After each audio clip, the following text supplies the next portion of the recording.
My name's Emma. Jack and I have a son, Liam, who's 20 and off at college right now. We've been scrimping and saving for years to keep him there, cutting corners, skipping vacations, you name it, all so he could have a shot at something bigger. We live in the house my grandmother left us when she moved into a nursing home.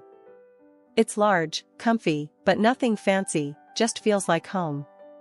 Jack works at the local hardware store, and I manage the front desk at a doctor's office. We make do, living a no-frills kind of life, and that's just fine by us. It was a Thursday afternoon, sun hanging just right, made you think about calling it a day early. But then Jack's phone rang, cutting through any thoughts of an early weekend. I was chopping carrots, mind half on dinner, half on a list of bills that needed paying, when I heard him answer. Hello? Mom? Slow down, what's wrong? His face went white as he listened. I stopped what I was doing, towel in hand, watching him pace. He ended the call, looking shaken. That was my dad, he said, sinking into the couch like his strings had been cut. Their business tanked. Bankrupt. They've lost everything, even the house. My heart sank. Oh, Jack, that's terrible. What are they planning to do? They want to come stay with us. Just for a bit, they said, till they sort something out. I hesitated, thinking about our already tight budget, the quiet order of our life that was about to be upended. And what did you tell them? He rubbed his neck, a sure sign he was stressed. Told them I'd talk to you first. It's your house, Emma. Wouldn't just spring that on you without checking. Jack's parents, Frank and Helen, they weren't the easygoing type. High flyers, used to the good life, and our simple setup was miles from what they were accustomed to. You know how they are, Jack. This house, it ain't their style. I know. He looked uneasy. But they're my folks, Em. They're stuck. Thinking of all the times they'd visited, noses turned up at our modest living, it was clear they'd be like fish out of water here. But then, picturing them desperate enough to ask for help, my resolve softened. All right, they can come. But it's temporary, right? Just till they're back on their feet? He picked up his phone, dialed, and after a short, muffled exchange, Mom, Emma, and I talked it over. You can crash here for a bit. But just till you find a place, got it? We're not running a hotel. I couldn't hear what was said on the other end, but Jack's tight-lipped, yes, Mom, we're clear, gave me the gist. He hung up and exhaled long and hard. They're thankful, Em. They'll be here next week. Last week, Jack told his folks they could stay with us for a bit. And today, they were moving in. I watched from the porch as two huge trucks rolled up our driveway, and I swear, my heart sank. Jack was out there directing traffic like some parking lot attendant, trying to keep a smile plastered on his face. Frank was the first to barrel out of the car, a big grin on his face, clapping Jack on the back so hard you'd think he'd won the lottery and not just moved into his son's house. Emma, darling. Helen swept up to me, all perfumed and peppy, planting a kiss on my cheek that felt more like a branding iron. You're an angel for letting us invade like this. I forced a smile, my eyes darting to the mountain of stuff they were unloading. It's no problem, Helen. But, is this all of it? Oh, this is just the essentials. She waved a dismissive hand, as if the pile of furniture and boxes wasn't already swallowing our front yard. The rest we've put in storage. Essentials? I bit my tongue to keep from saying anything rash. If these were essentials, I dreaded to think what they'd left behind. Jack caught my eye, and I could tell he was thinking the same thing. Let's get this stuff inside then, Jack said, more to himself than anyone else. Frank and Helen directed the movers with the kind of authority you'd think they were moving into a palace, not our modest little home. The movers shuffled past, hauling in armchairs, countless boxes, and, would you believe it, a grandfather clock. Who needs a grandfather clock in their temporary home? Right there, boys, just set it all there, Frank directed, pointing at various spots around our living room, which was rapidly disappearing under a sea of their belongings. I pulled Jack aside while the movers took a breather. Jack, this is crazy. They've brought enough to furnish a whole house. Where are we going to put all this? Jack rubbed his temples. I know. I'll talk to them, okay? Let's just get through today. We retreated as the movers continued their work. The whole ground floor was turning into a replica of Frank and Helen's old house. Every corner filled, every space taken over. By the time the movers were done, our once cozy living room looked more like a storage unit. Dinner that night was a chaotic affair. We barely found the table under all the clutter. Frank and Helen seemed oblivious to the mess, chatting away about their journey here. Emma, you really should try this wine, Frank said, popping open a bottle of something French and probably more expensive than our entire grocery budget for the week. We're so grateful to you both, Helen chimed in, her voice sugary enough to give you cavities. It's just till we find our feet. Yeah, about that, Jack started, clearing his throat. We need to talk about some ground rules. Space is tight, and... Oh, don't worry about it, son. Frank waved him off. We'll manage just fine. Won't we, dear? He smiled at Helen, who nodded enthusiastically. I looked around at our invaded space, the piles of boxes, the fancy ornaments, crowding out our simple decorations. Manage just fine? I wasn't so sure about that. Living with Frank and Helen had been an adjustment, to put it mildly. A few days have passed since they moved in, and just when I thought we'd settled into some kind of routine, the kitchen became the new battleground. It was a Tuesday evening, and I was fixing dinner like usual. Something simple and hearty, spaghetti with a homemade tomato sauce. I was stirring the pot when Helen waltzed into the kitchen, her nose wrinkling as if she'd just walked into a barn. What's that smell? She asked, her tone dripping with disdain. It's dinner, I replied, keeping my voice as steady as I could manage. Spaghetti night. Spaghetti? She scoffed, peering over my shoulder.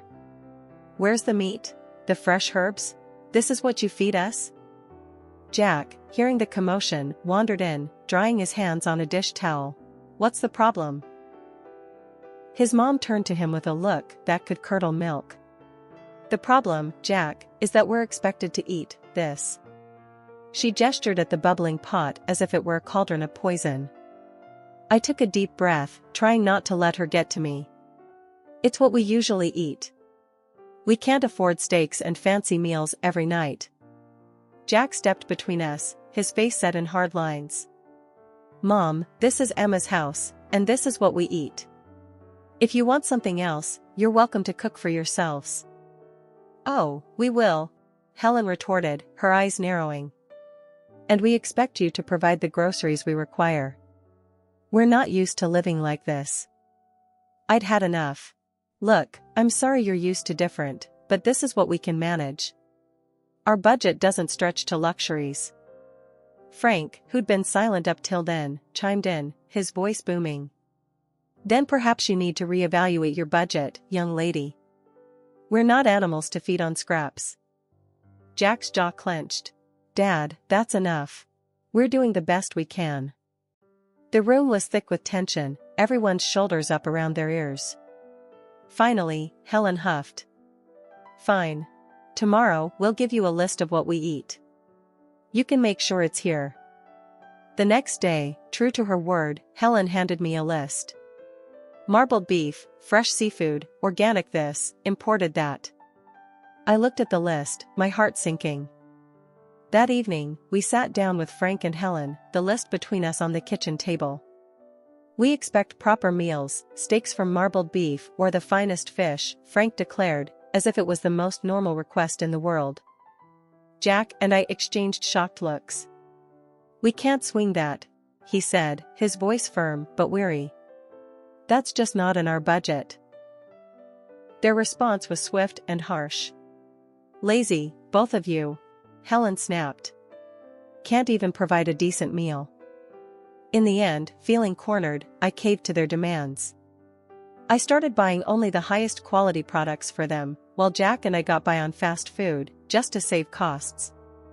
A month later, I sat down to crunch the numbers, and my heart nearly stopped. Our food expenses had doubled.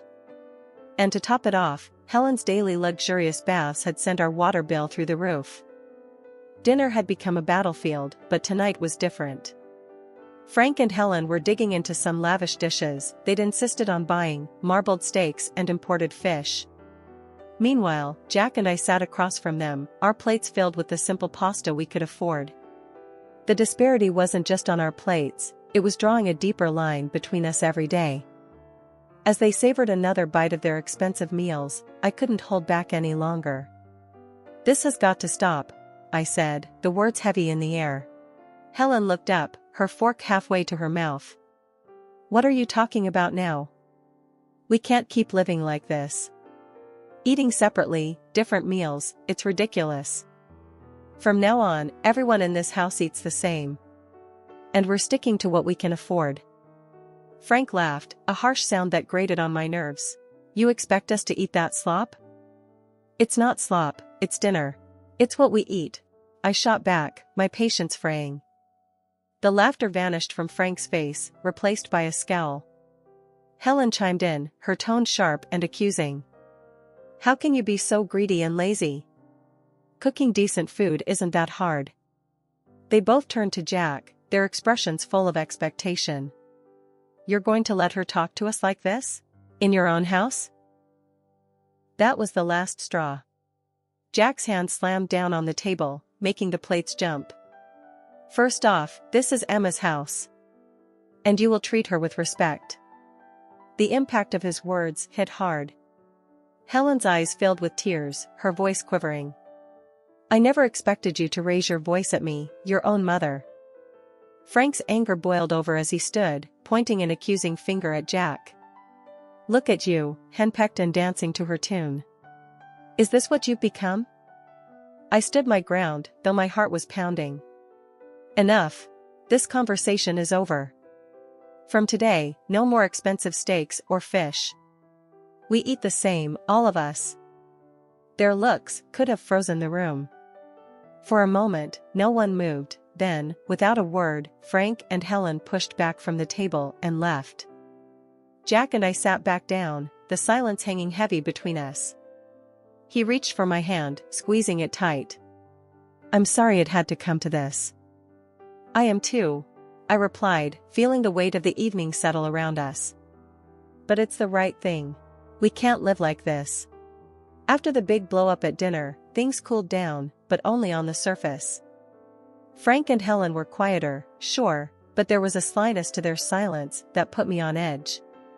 I had a feeling they weren't going to take the new house rules lying down, and I was right. It started subtly. A few days later, I was cleaning up after a lunch of sandwiches when the doorbell rang. I wiped my hands on a towel and headed to the front door, expecting maybe a package or a neighbor. But when I opened it, there stood a delivery guy holding a large, aromatic bag from some high-end restaurant in town. "Delivery for Emma," he said, glancing at his clipboard. I was puzzled. There must be some mistake. I didn't order this. Just then, Helen appeared behind me, her smile a bit too wide. "Oh, I took the liberty of ordering for us. I thought we deserved a nice meal after all the recent discomfort." I frowned, taking the bag hesitantly. "Helen, we talked about this. We're cutting back on expenses." She shrugged, her eyes avoiding mine. "I thought it was on your tab, dear. My mistake." Jack walked in from the kitchen, overhearing us. "What's going on?" "Your mother decided we deserved an expensive lunch," I said, the weight of the bag in my hands suddenly feeling heavier. Jack's expression hardened. "Mom, we agreed, no more of this." Frank stepped into the hallway, his voice booming. "What's a little lunch going to hurt? You can't expect us to live like monks forever." I set the bag down on the entryway table, feeling the frustration bubble up. "It's not just lunch. It's every meal, every extra expense we can't afford. We told you, we're sticking to a budget." Helen's face turned cold. "Well, if you're going to make such a fuss over a simple meal, I suppose we won't bother next time." Jack pinched the bridge of his nose. "It's not just about the meal, it's about respecting the rules of the house. You can't keep going behind our backs. The conversation went in circles for a few more minutes until Frank and Helen retreated to their room, leaving the uneaten, expensive lunch on the table. Jack and I looked at each other, the unspoken agreement hanging between us that this couldn't go on. I'll call the restaurant, explain the situation, and cancel any future orders made without our consent, I said, picking up the phone. Jack nodded, his jaw set. I'll talk to them again. This sneaky stuff has to stop. The peace was short-lived after the incident with the unauthorized lunch. Helen and Frank seemed to simmer just below the surface, and you could cut the tension in the house with a knife. I was washing dishes one evening when the calm shattered once again. Jack had just come in from the yard, looking weary. I was about to ask him about his day when the loud crash from the living room had us both running. We found Frank standing over a broken vase, one of the few decorations I really cared about. What happened here? Jack asked, trying to keep his voice level. It slipped, Frank said, barely looking regretful. Accidents happen. But his tone was all wrong. It wasn't apologetic, it was defiant. Jack bent down to pick up the pieces, and I couldn't help but say, "This vase was from my grandmother. It's been here longer than I have." Helen scoffed from the doorway. "It's just a vase. You can get another." "That's not the point, Helen," I snapped, feeling my frustration rise. "The point is respect, something that's clearly lacking here." "You want to talk about respect?" Frank shot back, his voice raising. "What about respecting us? Treating us like second-class citizens in this house?" Jack stood up, facing his father. "You're living here by our goodwill, Dad. Remember that." "It doesn't feel like goodwill," Helen chimed in, her words sharp. "It feels like we're unwelcome." Every day felt like walking on a tightrope with Frank and Helen in our house, but one evening pushed me past my breaking point. We were sitting around the dinner table, the same place that had witnessed countless arguments now, when Helen casually dropped her latest bombshell.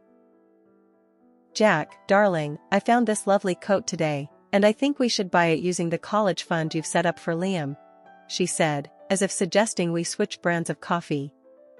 I choked on my water, coughing as I set my glass down hard on the table. "What did you just say?" I managed, my voice a mix of disbelief and rising anger. Helen smiled sweetly, clearly mistaking my shock for compliance. "It's just money, dear. Liam can always take out loans for college. I really need a new coat." Jack, who'd been quietly seething beside me, slammed his fork down. "Mom, that's out of the question. That money is for our son's education. We're not using it for anything else." Helen's face twisted into a scowl. "How can you deny your own mother a simple request?" "It's not simple, and that's final," I snapped, feeling the last of my patience evaporate. Frank chimed in, his voice raised to a shout. "You're both being unreasonable and cruel. We're your family." The threat came next, his voice cold and calculated. "Maybe the local press would be interested to know how you treat your family." "What about your bosses, huh? Would they like to know?" I felt a mix of fury and fear churn in my stomach, but I knew we couldn't cave. "Enough," I shouted back, standing up. "This is not how family treats each other. You two need to find another place to live. This isn't working." Helen burst into tears, playing the victim, while Frank continued to hurl accusations and threats. The dinner ended with them storming out of the room, leaving Jack and me in stunned silence. Once the house was quiet, I retreated to the bedroom and dialed my grandmother. She picked up after a few rings, her voice a comforting presence. "Grandma, it's Emma," I said, my voice thick with emotion. "What's wrong, dear?" she asked, her tone immediately alert. I poured out everything, the demands, the threats, the impossible situation with Helen and Frank. She listened without interrupting, her quiet hums a steady reassurance in the background. When I finished, there was a brief pause. Then, decisively, she said, "I'll come to stay with you for a couple of months." "Are you sure, Grandma?" what about the nursing home? I'm sure. It sounds like you need me there, and I'm not one to sit by when my family is in trouble, she declared, her voice resolute. When Grandma arrived, it was like a gust of fresh air swept through the house. She might have been older and moved a little slower, but her spirit was as fiery as ever. Frank and Helen were visibly put off by her sudden presence, their discomfort clear as day. I'll be staying on the ground floor, Grandma declared firmly the moment she rolled through the door, her suitcase following behind her like a loyal companion. I expect some things will need to be moved. Frank tried to mask his irritation with a forced smile. Of course, we'll make you comfortable. Won't we, Helen? Helen nodded stiffly, her eyes darting around, probably calculating what they'd need to shift or hide away. I couldn't help but feel a surge of relief. Finally, someone was putting them in their place. As soon as the movers finished rearranging the furniture to make room for Grandma, she called a family meeting in the living room. Now, I've heard quite a bit from Emma about what's been going on here, and I'm not pleased, she began, her tone stern, cutting through any pretense of pleasantries. Frank opened his mouth to protest, but Grandma raised her hand, silencing him. I'm not done. This house is still mine, technically. And while I've allowed Emma and Jack to live here without rent, that doesn't extend to you too. The blood drained from Helen's face. You want us to pay rent? She sputtered. Yes, I do. $4,000 a month, Grandma stated flatly. That's outrageous, Frank exclaimed, standing up from his chair. We can't afford that. Well, considering the costs you've been racking up here, I'd say you can afford to cut back on your luxuries, Grandma shot back. But we're family, Helen tried, her voice quivering slightly. Family doesn't exploit each other, Grandma countered. Since you've been enjoying a lifestyle beyond your means on my granddaughter's dime, I think it's only fair. Frank and Helen were at a loss for words, exchanging glances as if looking for an out, but finding none. And one more thing, Grandma continued. If you think the rent is too high, you're welcome to find somewhere else to live. Or, if you decide to stay, you'll provide me with daily assistance. I need help getting around, meals prepared, and someone to ensure I'm taken care of.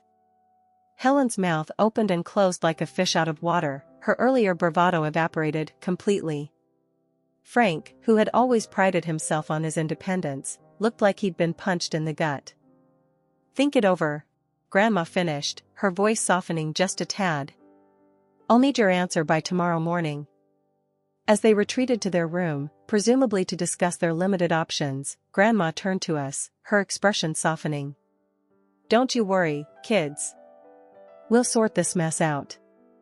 The morning after Grandma laid down her new house rules, it was like someone had flipped a switch in Frank and Helen.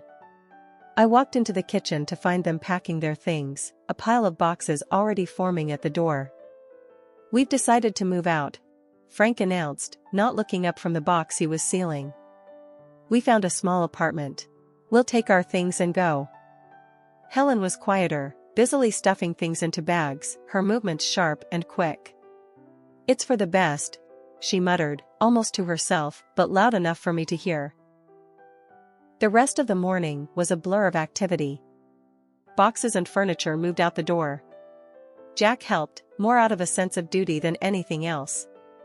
By mid-afternoon, their part of the house was eerily empty, the echo of their departure hanging in the air.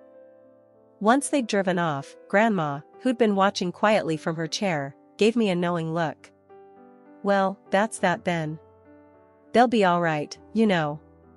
Sometimes a little hardship is needed to bring people back to earth. We found out later that they'd sold most of their belongings to cover the rent and their other debts. The luxurious life they were used to was trimmed down to essentials, much like their new apartment. Grandma stayed with us for 2 more weeks, a comforting presence in the house. But eventually, she decided it was time to return to her nursing home. Driving her back to the nursing home, I felt a mix of sadness and relief. Thanks for everything, Grandma. We couldn't have managed without you.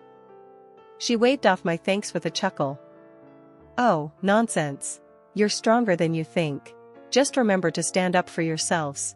No one else will do it for you. I hugged her goodbye, promising to visit soon. When I got home, the house seemed bigger, quieter. That night, we sat on our porch, the evening air cool and pleasant. Life had thrown us a curveball, but we had caught it, dealt with it, and were ready to move on. Whatever came next, we knew we could handle it together, with or without anyone else's approval.